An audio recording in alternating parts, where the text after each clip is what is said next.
ñi ngeek soxna Daba Gueye mag la ci Mor Gueye bi nga xam ne dañ koy tuumaal wàllu force spéciale yi ne moom bokkoon na ci ñu koy jiite ba jamono yi ci lu ñu yëg ci xibaar moo di Mor dañ ko mettre en quarantaine chambre 17 mu nekk loo xam ne war nañ ci am ay leeral yu jógee ci njabootam kon ginnaaw ba ma la nuyoo soxna Daba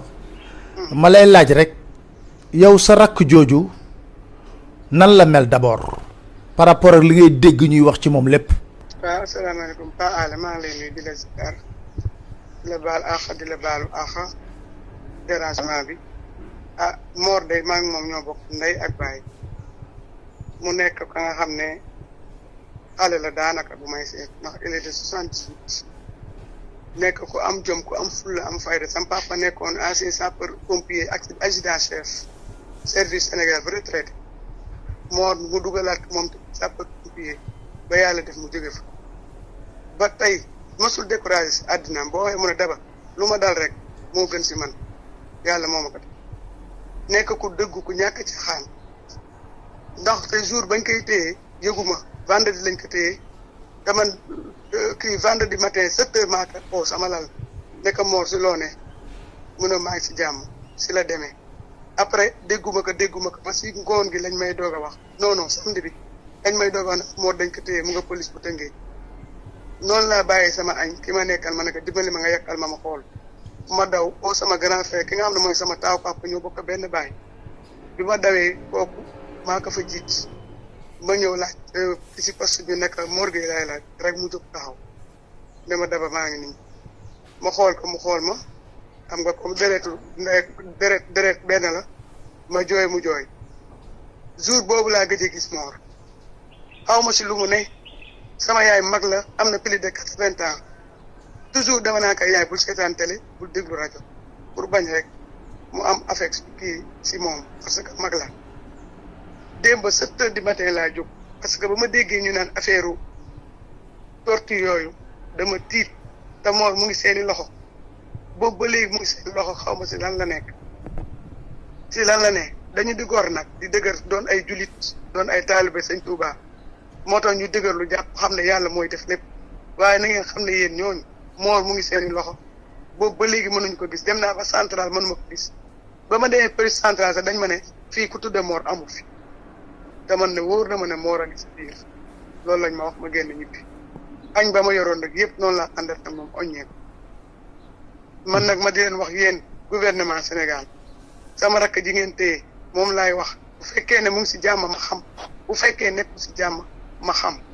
en tout cas ñun famille Mor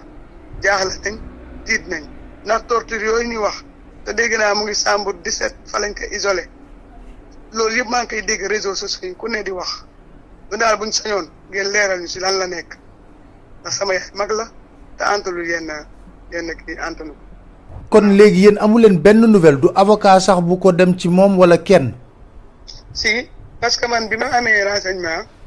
jour bi ñu demee premier jour bi ñu demee baak juge bi woo leen ki ma wax daf ma ne ñamu àndandool ñëpp ku si ne am nga avocat sauf Mor après bi ma ñëwee sama jëkkëru mag bi laa au direct wax ko mu ne ma amul benn problème utal ko avocat bu tudd maître Ngom mais ba tey waxantewu ma ak avocat bi amaatuma si dara loolu la ma wax. mais liñ koy jiiñ yëpp Daba est-ce que foog nga ne Mor mën na def lu ñu mel. déedéet Mor dégg li ma la patriote la dafa doon ko xam ne gëm-gëm gi mu am si dëkkam ak bëgg dëkk bi lii war a am comme li ngay xeex keneen di ko xeex sama morom di ko xeex loolu kese la Mor du bandi tuxul yamba mosul ti cigarette mosul def si hors la loi mosul am man dama tiit bi ma déggee ñu ne ay terroriste ak bi may dem central sama bàjjen bi ñu dese si àddina bokk sama papa ak baay kooku moo ma woon ne ma Daba li may dégg ma ne ko bàjjen li ma la mën a wax mooy bàyyi deful loolu Mor loolu du jikkoom te mosul nekk jikko lii nag dañ doon dem di marché kese te d'ailleurs sa génnuñu Tëngéej si biir Tëngéej bii lañ ko jàppe après nee nañ stade Ngalandou Diouf nga xam ne kooku kon dañ ko waajal te Mor daana jot ay menaces yoo xam ne ba nit di ko ay menaces sama beneen frère bu ne à Kaolack jour boobu sama ñeesam lañ doon maye kooku da ko oo di ko saaga di ko wax lu ne sama cousine dégg ko ne ko yow ki ngay waxanteel bay joxante moom rendez-vous nga xam ne kon nekk na koo xam ne du dellu ginnaaw keroog bu du woon sama cousine boobu dina dem ba lu ko si fekk mu jël ndax doon koo xam ne si li muy dox lu dëggu la ak fulla ak fayda gi mu xam amaka ay waajuram yoree kaka waaye pour nekkat leneen xalaatuñ ko si ñun suñu famille ku ñu laaj te Tëngéej ñëpp xam nañ suñu famille ñëpp ñu xam sam pap koo ne Moussa Gueye sapeur-pompier adjudant chef benn la si Dangu à Dangu Rufisque waaw yàlla nag def na fekk ko fi waaye fier na si doomam parce que waxul sàccul violé wu deful dara lu dul di défendre dëkkam kese défendre dëkkam nekk patriote moo ko indi lii yëpp waaye du lenn lu mu def fii boo ñëwoon tey jii nga def reportage si moom duñ la wax leneen lu dul li ma la wax fi la yaroo juddoo màggoo fi amu fi benn problème ak kenn te nekk na koo xam ne lu mu am bokk na ko ak ay mbokkam lu mu am bokk na ko ak yaayam man affaire daf ma yéem Mor ba bi muy dem sax yi muy wax danga naan est-ce que kii dafa xalaat dara da koy dal ba tax muy wax yenn waay waaye nag ñu ngi sant yàlla bi ko yàlla yare si diine mu nekk taalibe Sëñ Tuubaa taalibe Sëñ Fàllu nekk ku jub ku dëggu ñun sant nañ yàlla daal waaye ñoom nañu xam ne Mor mu ngi seeni loxo